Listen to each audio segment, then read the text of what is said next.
Hello everyone, today we are going to learn basic Ansys Spaceclaim tutorial how to hide dimensions.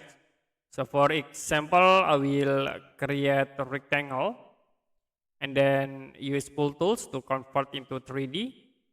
Now if you want to add dimension into this object, you can go to the tile and then click the dimension tools.